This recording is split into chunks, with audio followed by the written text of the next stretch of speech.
नारायण भगवान की जय। श्री राधे कृष्ण भगवान की जय। बोल कार्तिक महात्मा की जय। और आज कार्तिक का छठा अध्याय है। नारद जी कहते हैं कि जब 2 घड़ी रात शेष रह जाती है तो कार्तिक स्नान का नियम है कि जल में हो सके तो तिल, कुश, अक्षत, चंदन इनमें से कोई भी चीज डालकर तब स्नान करें, खाली जल से ना करें। काले तिल, काले तिल, हाँ काले तिल से। हाँ। उसके बाद कहते हैं कि ये सब डाल के और फिर ये प्रार्थना करें कि हे कमलनाथ आपको नमस्कार है, हे जल में रहने वाले भगवान विष्णु आपको नमस्कार है, हे ऋषिकेश आपको प्रणाम है और मेरे दिए हुए अर्घ्य को आप स्वीकार करें। वैकुंठ, प्रयाग तथा बद्रिका आश्रम में जहाँ कहीं भगवान विष्णु गए वहाँ उन्होंने 3 प्रकार से अपना पैर रखा था। वहाँ पर ऋषि वेदों के सहित समस्त देवता मेरी रक्षा करें। हे जनार्दन, हे दामोदर, हे देवेश, आपको प्रसन्न करने के लिए कार्तिक मास में मैं विधिवत स्नान कर रहा हूँ। ये नहाते वक्त भगवान नारायण से प्रार्थना करनी चाहिए क्योंकि जल के भीतर नारायण का पूरा कार्तिक मास वास होता है और उनसे प्रार्थना करनी चाहिए ये सोचकर कि ये जो जल हम अपने शरीर पे डाल रहे हैं ये भगवान का चरणामृत है जो हमारे शरीर पे आ रहा है। और ये प्रार्थना करें कि हे प्रभु, कार्तिक मास में मैं जो आपका स्नान कर रहा हूँ तो कृपया करके अपनी दया भरी दृष्टि से मेरे अब तक के जितने पाप हैं सब नष्ट कर दीजिए।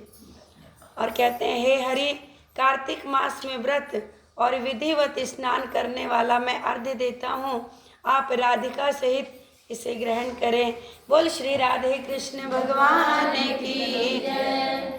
और हे कृष्ण, प्रबल राक्षसों का नाश करने वाले भगवान, हे पाप नाशक, कार्तिक मास में नित्य प्रति दिए हुए मेरे इस अर्घ्य द्वारा कार्तिक स्नान का व्रत मुझे इसका फल प्राप्त हो। और इसके बाद विष्णु, शंकर तथा सूर्य का ध्यान करके जल में प्रवेश करके और कहते हैं उसके बाद भगवान का ध्यान करते हुए बताते हैं तिल, आंवले का चूर्ण या तुलसी, मतलब कुछ भी, तुलसी की मिट्टी भी थोड़ी सी जल में कुछ भी डाल लीजिए, ये सारी चीज़ें बड़ी पावन हैं। और बताते हैं सप्तमी अमावस्या, नवमी, त्रयोदशी, द्वितीया, दशमी आदि तिथियों को आंवला या तिल में स्नान नहीं करना चाहिए। और कहते हैं जिस भक्ति भाव से भगवान ने देवताओं के कार्य के लिए 3 रूप धारण किया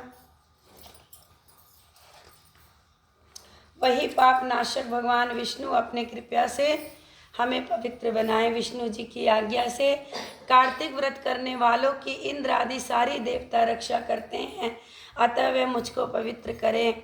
और बीजों, रहस्यों और यज्ञों सहित वेदों का मंत्र कश्यप है, वे मुझको पवित्र करें।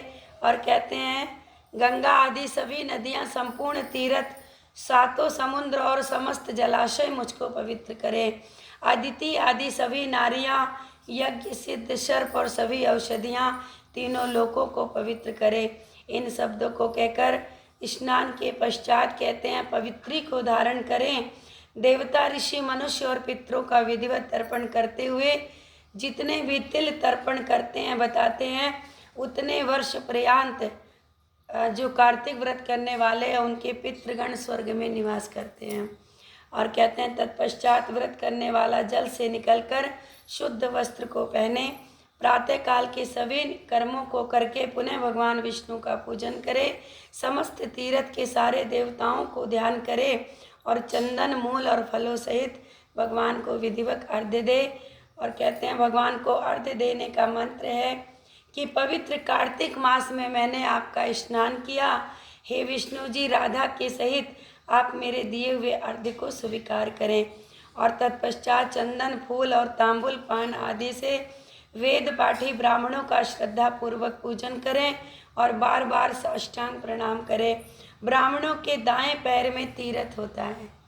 और बताते हैं मुख में वेद और सारे अंग में समस्त देवता निवास करते हैं। यही कारण है कि हर ग्रंथ ब्राह्मण की पूजा करने को कहता है।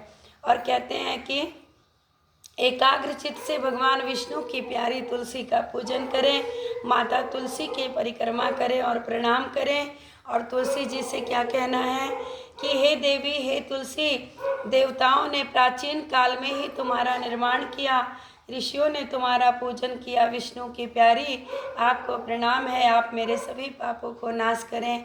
बोल तुलसा सालिक राम भगवान की जय। और इस प्रकार भक्ति पूर्वक जो लोग कार्तिक मास का अनुष्ठान करते हैं, संसार के सभी भोगों को भोगते हुए अंत में मुक्ति को प्राप्त करते हैं। बोल कार्तिक महात्म्य की जय। श्री